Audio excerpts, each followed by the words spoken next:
President of Las Abejas de Acteal, an anti-violence group that defended indigenous communities and their land. In Colombia, 10 military members and 1 civilian have been accused of murdering at least 120 people and forcibly disappearing 24 others and falsely claiming their victims were guerrilla members who had been killed in combat. Tuesday's indictment marks the first time Colombia's Special Jurisdiction for Peace Tribunal charged military members involved in what's known as the false positives scandal, where thousands of extrajudicial killings were falsely portrayed as leftist rebels who died in combat.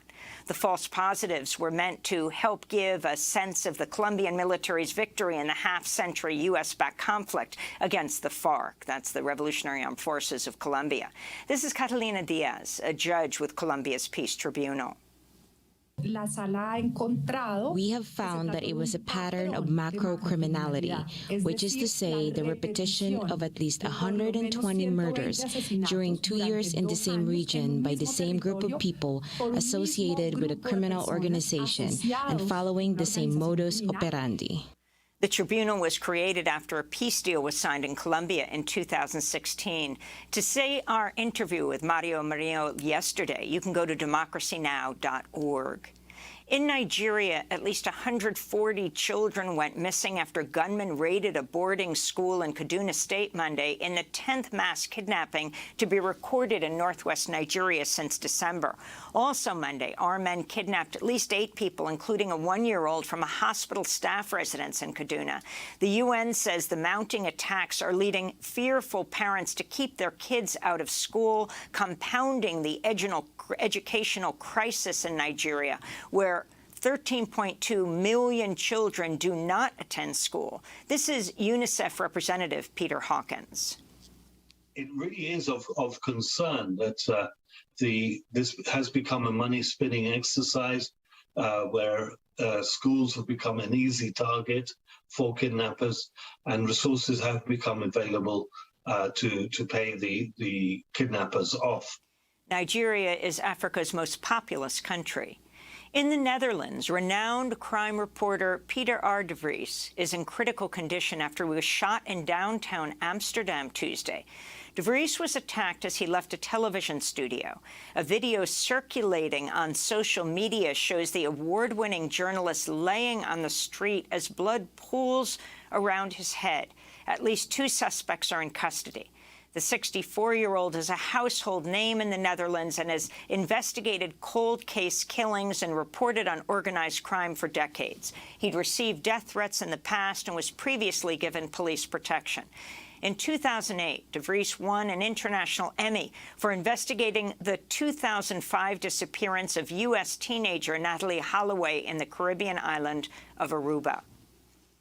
The European Union has enacted a ban on 10 of the most commonly consumed single-use plastics, including straws, plastic plates, cutlery, and cotton swabs.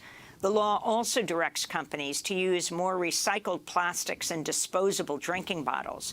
But environmental activists say the measure doesn't go far enough and allows for individual countries to adopt their own laws, which in some cases are much weaker. And in Canada, a marine biologist said last week's record-shattering climate change-fueled heat wave may have killed over 1 billion sea creatures on the Salish Sea coastline, such as mussels, starfish, and barnacles. Dead shellfish were also found in the Pacific Northwest. This comes as more areas around the globe report new heat records. Finland's Arctic Lapland hit its hottest temperature in over a century at 92.5 degrees Fahrenheit. And those are some of the headlines. This is Democracy Now!, democracynow.org, the War and Peace Report. When we come back, we go to Haiti, where the president has been assassinated. Stay with us.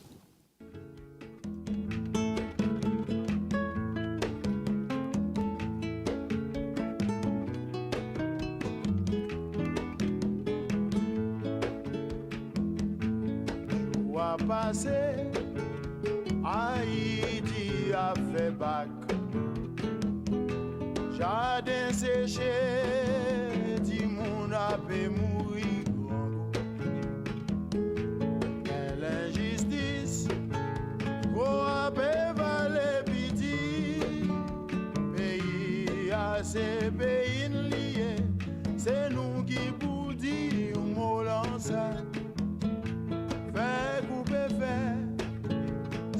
se batri potaj liye. L'avenir pays nous, oui c'est l'emmène nous pour lier. C'est pas voisin, qu'à va ranger ça pour nous. Pays What is to be done? This is Democracy Now!, democracynow.org, the War and Peace Report. I'm Amy Goodman in New York, joined by Democracy Now! Co-host Juan Gonzalez in New Brunswick, New Jersey. Hi, Juan. Hi, Amy, and welcome to all of our listeners and viewers across the country and around the world. Well, we begin today's show with breaking news. Haitian President Jovenel Moïse was assassinated early today after an attack on his home in the outskirts of Port-au-Prince. Moïse's wife was also shot in the attack. She's been hospitalized. In a statement, the Haitian Prime Minister, Claude Joseph, said, quote, "A group of unidentified individuals, some of them speaking Spanish, attacked the private residence of the President of the Republic and thus fatally wounded the head of state," unquote. Moïse had led Haiti since 2017. Earlier this year, critics of Moïse accused him of orchestrating a coup to stay in power beyond February 7th, when his term officially ended.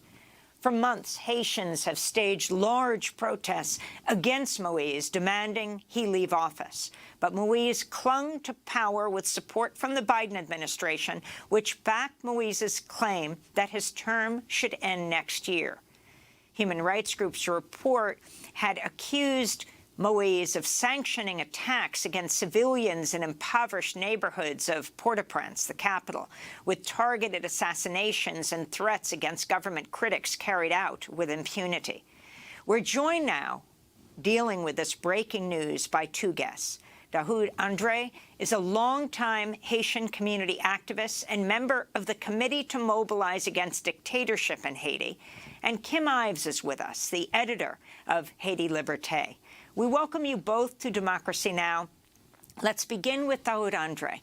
Can you tell us what you have heard? Who is responsible for this assassination? And then give us what has been happening. Talk about what has been happening in Haiti.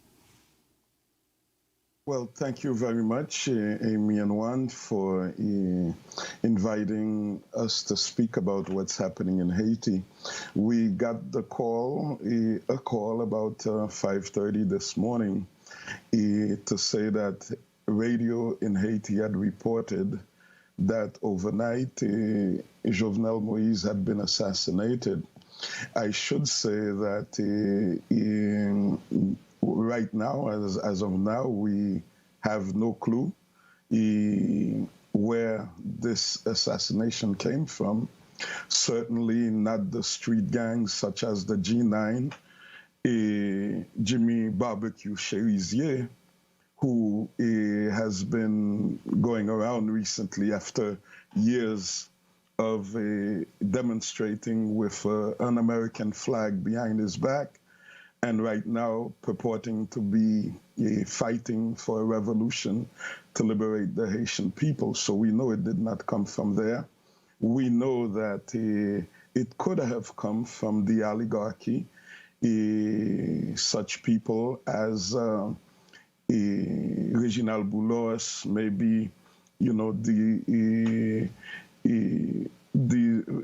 Dimitri Vorbe, that at present it appears that Jovenel Moïse has some difficulty with them, because we can imagine that it would take a lot of money to do and resources to do an operation such as this. But a lot of people that I've spoken to this morning are saying it's probably the U.S. government, again, not just affirming their domination over Haiti right now, but maybe to mask the shame of their defeat and running away from Afghanistan in the middle of the night. And Kim Ives, I wanted to get your perspective on this. Clearly, there was a popular opposition and questions, deep questions about any kind of legitimacy for Jovenel Moïse. So was this potentially a falling out among the elite, or was there foreign involvement as well, other than the possible mercenaries themselves being hired from abroad? Well, it definitely seems there was foreign involvement. My sources in Haiti this morning tell me that the assailants, the killers, arrived in 9 brand new Nissan Patrol pickups. They had complete understanding of the household of Jovenel Moïse, so apparently they had some inside information. They knew what they were doing. They pretended to be the DEA. So clearly this was a fairly sophisticated operation. Was it Boulos? Was it one of the other members of the bourgeoisie who have had problems with Jovenel? It's difficult to know. It seems he also was recently in Turkey making some deals, and the Colombians may have not been happy about that. That's one of the rumors going around. So we have to wait and see who was behind it. But definitely on the street, things have been very hot. The revolutionary forces of the G9 family and allies have basically been also calling for Jovenel to go. So I don't think there's anybody that is going to be unhappy with this outcome. It was a time when he was very isolated, even within his own circles. And the fact that they were speaking Spanish? Yeah, and that's the big question. Yeah, I'm trying to find out why they think it was Colombians involved.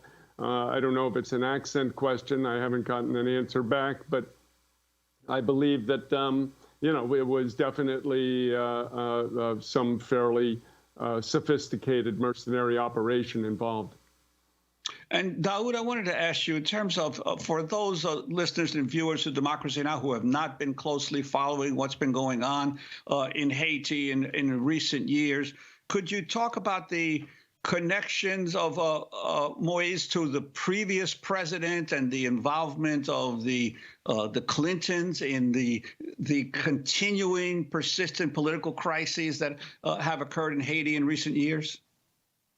Yeah, I want to point out first that this is exactly 3 years since the major uprisings that happened in the country in 2018, July 6th, 7th, when the IMF had demanded that Haiti, the government of Haiti, raise fuel prices, and some of these prices were doubled, and the puppet government that Jovenel Moïse headed, they did this in the middle of a soccer game between Brazil and Belgium. And the idea was that Brazil would win and that it would be euphoria and the people wouldn't mind, they wouldn't notice, they would be celebrating Brazil's victory. And fate had it that Brazil lost shamefully. And immediately after the game ended, uprisings all over the country. So it's important to note this date, that this anniversary, and that Jovenel Moïse would be killed on this anniversary. But also, I want to point out that what Kim Ives is calling the revolutionary forces of the G9 and Jimmy Cherizier, these are criminals.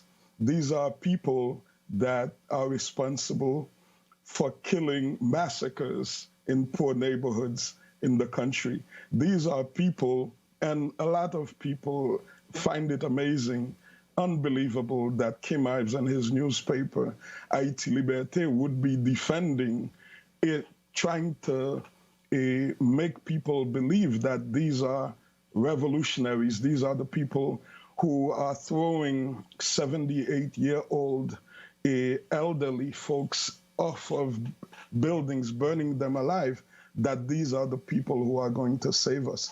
The audience should understand, yes, Martelly was handpicked by the Clintons as a puppet, as someone who would do their bidding. And during the campaign, it was obvious that the Clintons, Bill Clinton, who was running the CIRH to supposedly rebuild Haiti back better, same slogan that Joe Biden used in his recent campaign, that they would find that this is the person who would be a degenerate, someone. I know that this program has done much about Martelly, so I don't want to even go there. But what is important is that Martelly handpicked Jovenel Moïse. And Jovenel Moïse, who was a crook, an indicted, a fake entrepreneur, was put in directly by the U.S. government again. And in that position, he was a reliable puppet to first Donald Trump, to the point that he betrayed Haiti's historic relationship with Venezuela in recognizing Juan Guaido as legitimate head of Venezuela. And Jovenel Moïse had the nerve to say that the most recent legislative elections in Venezuela, he would not recognize them because there was not enough popular participation. And this is someone who, by their own numbers, got about 500,000 votes in a country of 12 million people. So I need to say that the Haitian people loathed Jovenel Moïse and Martelly, the PHTK government, because they are the tools of the United States. They would to impose the will of the United States on the people. And they armed these street gangs, they financed these massacres in the poor neighborhoods that are supportive of, I should say, President Aristide, the Lavalas government. And they just felt, and this was Martelly's position, he clearly said, so long as the heavyweights, meaning the United States, the UN, the OAS, the core group, supported him and Jovenel Moïse, nothing could happen to them. And this is what we have seen. The support